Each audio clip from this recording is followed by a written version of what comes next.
Just minutes after the Prime Minister made that open appeal outside Parliament this morning for political unity on national security in the wake of Operation Sindoor, what did we get? A full-blown tantrum from an opposition that seems both frustrated and completely devoid of imagination. It is so disappointing. Instead of meeting the moment with maturity, the opposition made Operation Sindoor a prestige issue to sulk about and throw a tantrum about. Operation Sindoor should have been the rarest of occasions when every party stood shoulder to shoulder, not behind the government but beside the nation.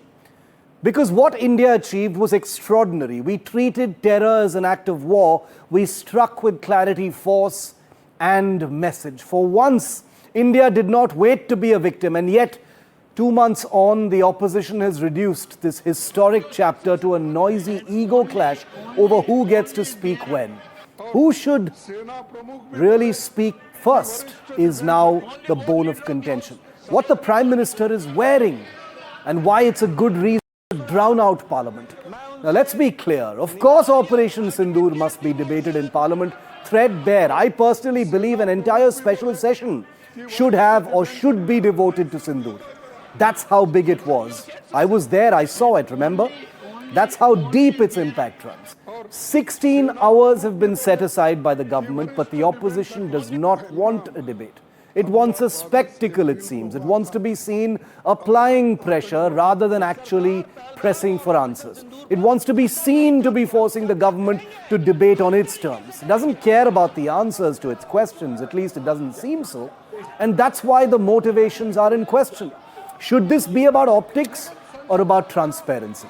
About disruption for its own sake instead of contributing to the glow of a confident, capable India that stood up to a terror state?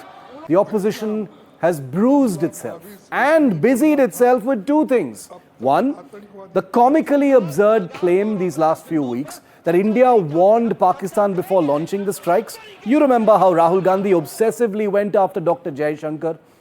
And two, a childish obsession with the loss of aircraft, parroting the very narratives Pakistan wants to push.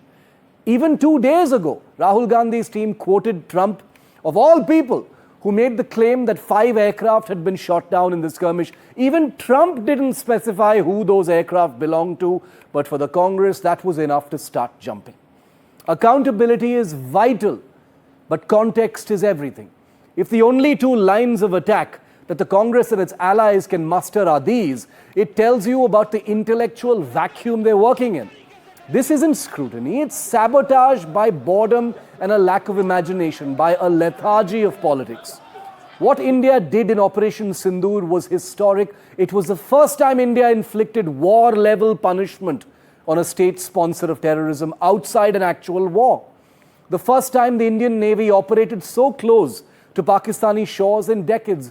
The first time multiple Pakistani air bases were struck, and the whole world said nothing because the world now recognizes India's rise and India's stature. But the opposition here, it laughed, it sneered, it demanded an aircraft count, it asked who gave the green signal, it danced around losses like excited children, unaware that its performance was being watched not just by India but by our enemies. The irony, the opposition was briefed.